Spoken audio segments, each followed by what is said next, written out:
Hello everyone, আসসালামু আলাইকুম।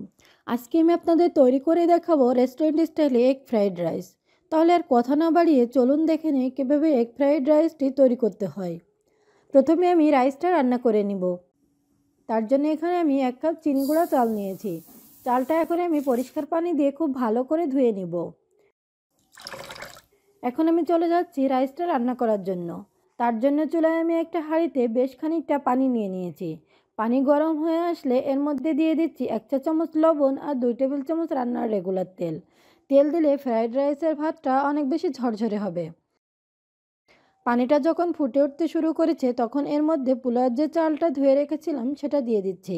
চালটা দেওয়ার পর একটু নাড়াচাড়া করে দিবেন, কেননা গরম পানির মধ্যে পোলাওয়ের চাল দিলে অনেক সময় দেখা যায় পোলাওয়ের চালটা দলা পাকিয়ে যায়। আর এই রাইসটা রান্না করার সময় চেষ্টা করবেন পানির পরিমাণটা একটু বেশি দিতে, তাহলে ভাতটা অনেক বেশি ঝরঝরে হবে। পানি যদি কম দেন তাহলে কিন্তু ভাতটা আঠালো হয়ে যেতে পারে। ভাতটা আমি 80% মতো সেদ্ধ করে নিব। একেবারে পুরোপুরি সেদ্ধ করে নেওয়া যাবে না, 80% থেকে 85% মতো সেদ্ধ করে নিতে হবে। আমার ভাতটা প্রায় হয়ে গেছে, সামান্য একটু দানা দানা আছে। তার জন্য আমি আরও 1 থেকে 2 মিনিট মতো চুলার উপর রেখে এটা নামিয়ে নিব। ভাতটা পানি ঝরিয়ে নিয়ে একটা ট্রেতে ছড়িয়ে রাখছি, যেন ভাতের এক্সট্রা পানিটা শুকিয়ে যায় আর ভাতের গরম ভাবটাও চলে যায়।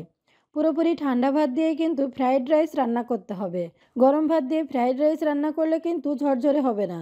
আপনারা চাইলে আগে থেকে ভাতটা রান্না করে রাখতে পারেন। এখন আমি একটা বাটিতে 3টা ডিম ভেঙে নিচ্ছি আর ডিমের মধ্যে 1/4 চা চামচ লবণ আর 1/4 চা চামচ গোলমরিচের গুঁড়া দিয়ে দিচ্ছি। এবার ডিমটা ভালো করে ফেটে নিতে হবে। এবার একটা প্যানে 1 টেবিল চামচ মতো তেল দিয়ে দিলাম। তেল গরম হলে ডিমটা দিয়ে দিচ্ছি। ডিমটা যখন কিছুটা শক্ত হয়ে আসবে তখন এভাবে ভেঙে ভেঙে দিয়ে ডিমটা ঝরঝরে করে নিতে হবে। আমার এখানে ডিমটা ভাজা হয়ে গেছে। এখন আমি এটা একটা প্লেটে উঠিয়ে রাখছি। এবার এই প্যানের মধ্যে আরও 1/4 কাপ রান্নার রেগুলার তেল দিয়ে দিলাম। তেলের পরিবর্তে এখানে বাটারও নিতে পারেন। তেল গরম হলে এর মধ্যে দিয়ে দিচ্ছি 1 চা চামচ রসুন কুচি। রসুনটা 2 মিনিট মতো ভেজে নিব। রসুনটা ভেজে নিয়ে এখন 2টা পেঁয়াজ কুচি দিয়ে দিচ্ছি। এবার পেঁয়াজটাও ভেজে নিব। পেঁয়াজ নরম হয়ে এসেছে, এ পর্যায়ে দিয়ে দিলাম 1/2 কাপ গাজর কুচি। গাজরটাও 3 থেকে 4 মিনিট মতো ভেজে নিব। গাজরটা ভেজে নিয়েছি। এখন এর মধ্যে দিয়ে দিচ্ছি কিছু পেঁয়াজ কলি বা পেঁয়াজ পাতা আর কাঁচামরিচ দিয়ে দিচ্ছি 1 টেবিল চামচ মতো। আপনারা এখানে অন্য সবজি যেমন ফুলকপি, বাঁধাকপি, বরবটি আর ক্যাপসিকামও নিতে পারেন। সবজিগুলোও ভেজে নিয়েছি। এ পর্যায়ে এর মধ্যে অ্যাড করে দিচ্ছি যে রাইসটা রান্না করে রেখেছিলাম সেটা, আর সাথে ভেজে রাখা ডিমও দিয়ে দিচ্ছি। একটা টমেটো কুচি দিয়ে দিচ্ছি। টমেটোর ভেতরের নরম অংশটা ফেলে দিয়ে শুধুমাত্র উপরের অংশটা নিয়েছি। আর গোলমরিচের গুঁড়া দিয়ে দিচ্ছি 1 চা চামচ মতো। সাথে সামান্য একটু লবণও দিয়ে দিলাম।